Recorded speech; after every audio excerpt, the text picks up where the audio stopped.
This video is going to be a very, very interesting one because we're going to be speaking about the specific bottlenecks that brands that are doing at least $5 million per year in revenue are facing and how you could break each of those bottlenecks to achieve the next level of scale. And look, running an e-commerce brand right now is as tough as it gets, right? You have not just the usual challenges of increased competition and rising advertising costs, but now we also have to deal with tariffs, right? And to create these videos to help brand owners like you identify what is holding you back from that next level of scale and giving you practical, actionable strategies and frameworks so you can apply to your own brand today. Okay, so with that said, let's get right into the video. Just to show you some proof that I'm qualified to speak on the topic of growing e-commerce brands, just a quick refresh on the Shopify dashboard here. One of our clients last year, $8.8 million in revenue. This is what we do on a daily basis.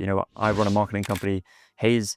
Myself and my team, we help e-commerce brands scale. The way you do that is through done-for-you services across both customer acquisition and retention. On the acquisition side, we're doing paid ads, we're doing CRO, landing pages, ad creative, and on the retention side, it's LTV strategy, email, and SMS marketing. So let's get right into the video. As I mentioned, I'm going to share the different bottlenecks that brands are facing at the 5 million plus per year stage, right? And look, you may not be facing all these bottlenecks, but the likelihood is that you are experiencing at least one or two of these, okay? So I'd highly recommend sticking around to the end of the video so that you can see all the different bottlenecks that I'm going to be identifying today, because I'm going to be giving you actionable strategies to apply to each. And maybe, one of these, you don't see it as a bottleneck to begin with, but maybe the frameworks that I share in this video are new things that you can apply within that realm to increase the performance even further, all right?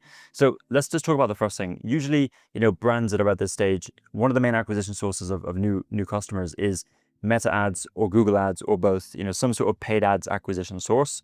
And the main bottleneck within that is ad creative, right? Like, you have an offer that works, the product works, it's proven. Now we just need to find more winning ad creatives on a consistent basis. So it's not just, volume is very, very important. As you scale ad spend, you need to increase the volume as you're producing. But that is not the only thing you should be thinking of. You should also be thinking of increasing the win rate. And we're going to be touching on that more in just a second. And also, you need a proven process to be able to find winning ad creatives on a more consistent basis. Now, I've recorded multiple videos on my channel going through our performance creative process. I'm going to link one of those in the top corner of this video, so you can check that one out after this video.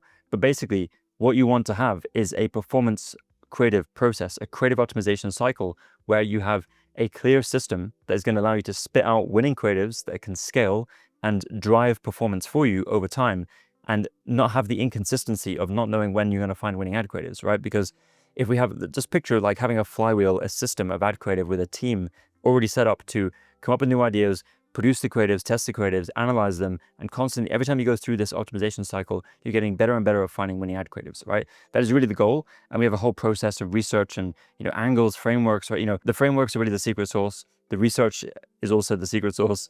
But as I said, highly recommend checking out that video that I linked up, the top corner of this video, and just watch, some of the other videos on my channel going through the creative process, because we go deep into stages of market awareness. And, I don't want to go through all that in this video because it's already done. But this is really, what makes the difference is having that process in place, because as I mentioned, you increase the win rate, which is really the percentage of creatives that you produce that actually become winners and you can scale, getting more out of the time and effort you're putting into those creatives, okay?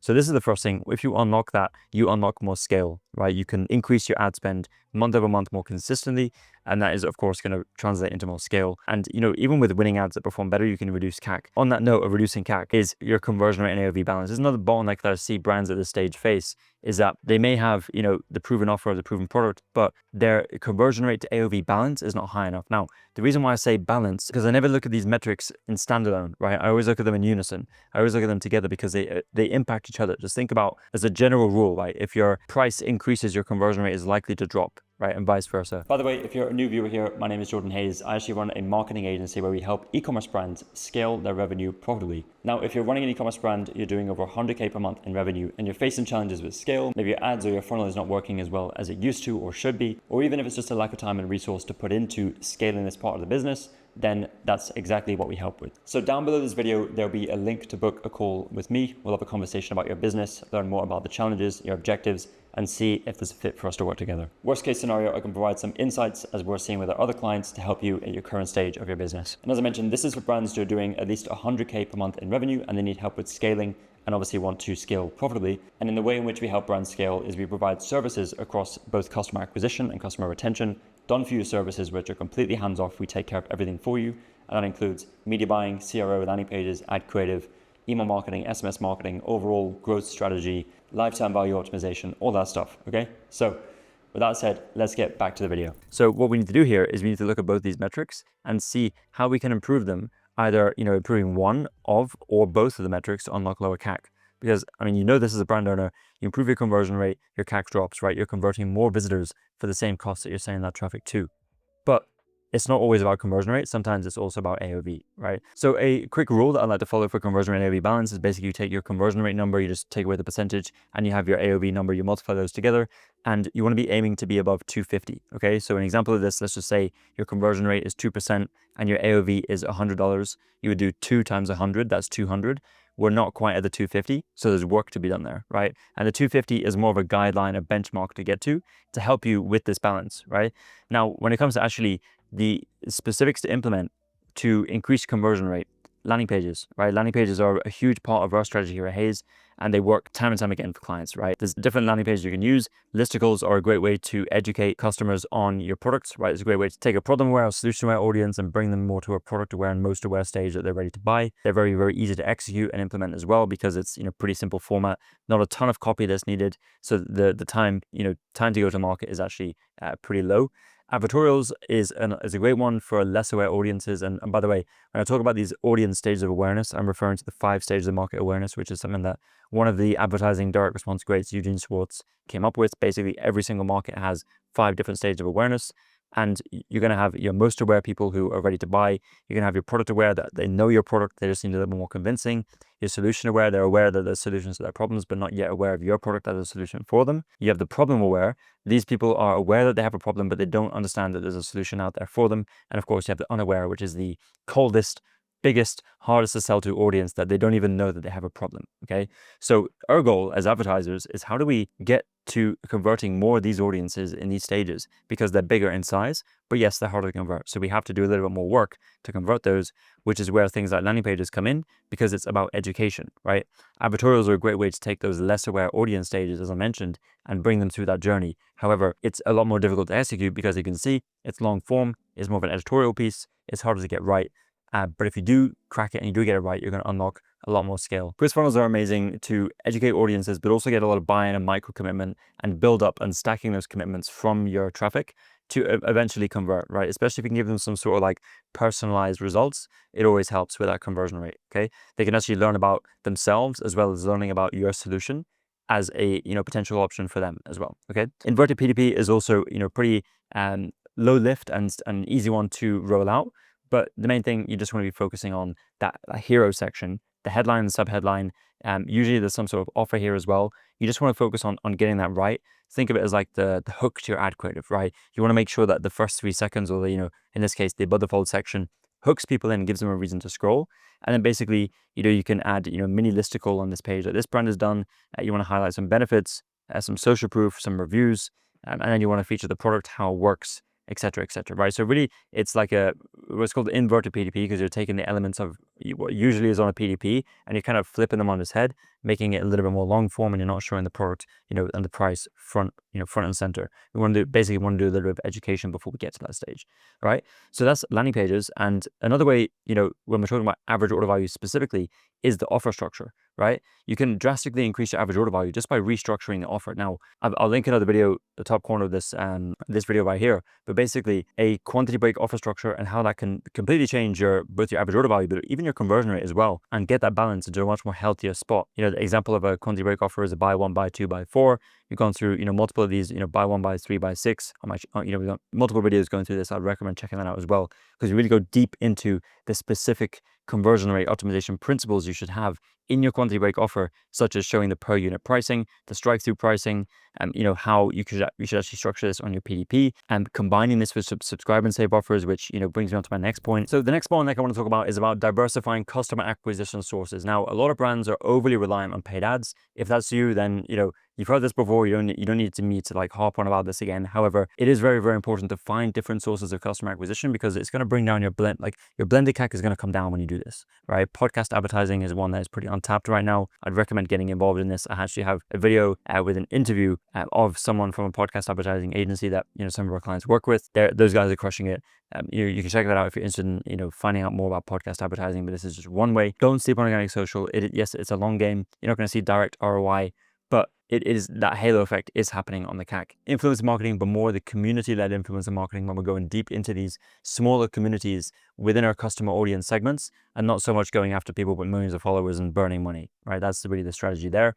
Affiliate SEO, getting affiliate links, backlinks, press articles, and of course ranking SEO as well. Both those go hand in hand, to achieve that SEO. But we've gone through multiple brands on my channel that are doing 9 figures, and even publicly traded companies that have, one of the reasons why they're able to scale is because they have a customer acquisition strategy that is very diverse. They're getting customers from multiple ways, right? Not just the methods that we spoke about, but also like out of home advertising, and just different ways, different creative ways that you can acquire customers. That is not just Meta ads and Google ads, and the standard ways that you could acquire customers, right? And really the main thing we're doing here is we're increasing top of funnel awareness and traffic, and what that is doing, as I mentioned, is bringing down the blended CAC for us, because as you continue to scale Meta spend, or Google spend, you continue to scale advertising spend, your efficiency drops as you do that, right? So how do we combat that? Not just by increasing conversion rate and AOV, but also by bringing in new customer acquisition sources, so that customers are seeing us on not just on ads, but on multiple areas and multiple touch points. That increases the conversion rate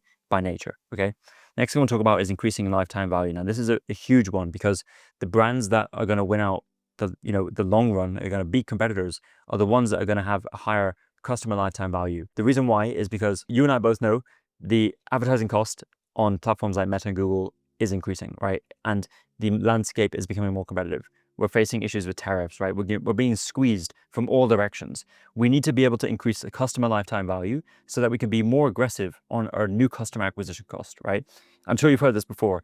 The brands that win are the ones that can pay the most to acquire a customer, right? And this is exactly this approach, because if we can pay more than our competitors to acquire customers, we can be more aggressive, we can acquire more market share at a faster rate than they are, and ultimately we're going to win out in the long term because we're playing that long game. So increasing lifetime value, it comes down to optimizing the customer journey. What I recommend is creating like a visual map on Miro or Figma, something like this, where you're creating a visual map and flow and sequence of how your customers are interacting, and what emails are they receiving, what touch points are they getting from you after they make that first purchase, right? What is the experience like? What is the journey like? And what you want to do is you want to take your lifetime value targets. You should have lifetime value targets for specific days, and 30 days, 60 day, 90 day, 180 day, 365 day. You don't need to have all of those. It depends really on your buying cycle and what you're selling. Just, apply those to your own brand and start to set some targets. And once you have those targets, you can look at your customer journey and start to say, how can we achieve our LTV targets by optimizing our customer journey, right? Let's maybe send more emails with upsells, after they purchase, right? That's one of the ways that we could do that. Maybe we should send more campaigns on email and SMS marketing after someone purchases. Another way, maybe we should introduce a subscribe and save offer, right? To increase that lifetime value, because we can acquire subscribers once, and they could pay us monthly, they could pay us 3 months, every 3 months, they could pay us every 6 months, whatever it is. But ultimately you're acquiring a subscriber, right? That has higher LTV than just a normal customer. Loyalty schemes, right? Beyond the typical loyalty programs, how can we get creative in the way that we introduce loyalty schemes, point systems, tokens, credits, whatever it is, to our customers to buy more from us? And launching new products as well to existing customers is a great way to increase that lifetime value, especially if they're complementary products, because existing customers are more likely to purchase those that are complementary to the existing product, or they could be new products but also appealing to that existing customer segment, and not something so different that customers are likely not going to be interested at all, right? So that is really increasing lifetime value. Then what you can do is you can start to look at your LTV to CAC ratio. Maybe you already have targets for this in place, but as you guys know, like a 3-to-1 ratio in LTV to CAC is pretty good and what you should be aiming towards. But depending on your numbers, depending on your P&L and what you're seeing, you may be able to go more aggressive with that LTV to CAC ratio. And as I mentioned, beat your competitors by acquiring more market share, right? Lastly is more around fixing supply chain issues. I'm not going to spend a ton of time on this, but it is important, because we faced issues where, all of these things are in place, right? But the only thing that's missing is a supply chain, and we physically cannot scale. We can increase the ad spend technically, but we'd sell out, right? And we'd just lose momentum. So blocker to scale in some cases is supply chain, right? It's about having inventory forecasting that is in line with advertising spend, right? Having inventory forecasting that is in line with knowing that we're going to increase the budget, and knowing what is actually possible with our budgets for the next 6 months, 12 months and beyond, right? That's going to help you order more inventory ahead of time, so that we, are able to support that scale, right? And not have to stay at the same level and plateau, or even worse, decrease ad spend, lose momentum on our ad spend and the scale, and have to wait until new inventory comes in, right? Lead times and rates, similar to inventory forecasting, actually getting inventory in, but how can we increase lead times? How can we increase rates as we scale with the manufacturers? It really depends on how you're getting product, but that's something else that you can use to improve margin on the products. And then product quality as well kind of goes into LTV. You can see how these kind of go hand in hand and improving customer experience. But with your manufacturers, maybe finding better manufacturers and improving product quality, improving whatever it is, formulation, just improving that over time is going to allow you to provide a better experience to customers, and that's going to have a halo effect and positive word of mouth that's acting in your favor, which again is going to bring down your blended CAC. So all these kind of go hand in hand, and they're all bottlenecks of scaling, right? As I mentioned at the start of this video, you may be facing all of these, you may be only facing one of these, but you need to break all of these bottlenecks in order to reach that next level of scale. So whether you're 5 million, 8 million, 10 million, 20 million, and you're facing these bottlenecks, then that I like to look at the system as, what is the constraint of the system that is stopping us getting to that next level? And how can we remove that constraint, remove that bottleneck so that we can actually achieve that next level of scale, right? That is really the process of scaling, right? That's it for this video. Hopefully this was helpful in identifying the bottlenecks that you're likely facing within your own brand and what you need to do to remove those bottlenecks so you can achieve the next level of scale. Reminder to check out the other videos on my channel to go deeper into these areas, ad creative, conversion, all that stuff. We go deeper into that with specific real world examples of brands, that are doing 8 figures, 9 figures and beyond, so that you can apply those to your own business as well, right? If you are interested in having someone coming in and doing this for you, done for you, and really helping you scale to that next level, having a partner that you don't have to babysit, that really just takes care of everything for you, save you a bunch of time and money, then there'll be a link below this video to my website. We can book a call. We can chat about your business, talk about your current challenges, talk about your objectives, and see if there's a fit for us to actually come in and work together. We are very selective with the brands that we work with. So, worst case scenario, we'll give you some clear insights that you can apply what we would actually do in your position. And some cases I've actually told, we actually end up turning away more business than we take on. So I guess you can feel confident knowing that we really do our due diligence when we're looking at working with brands. Okay, so that's it for this one, and I'll see you in the next video.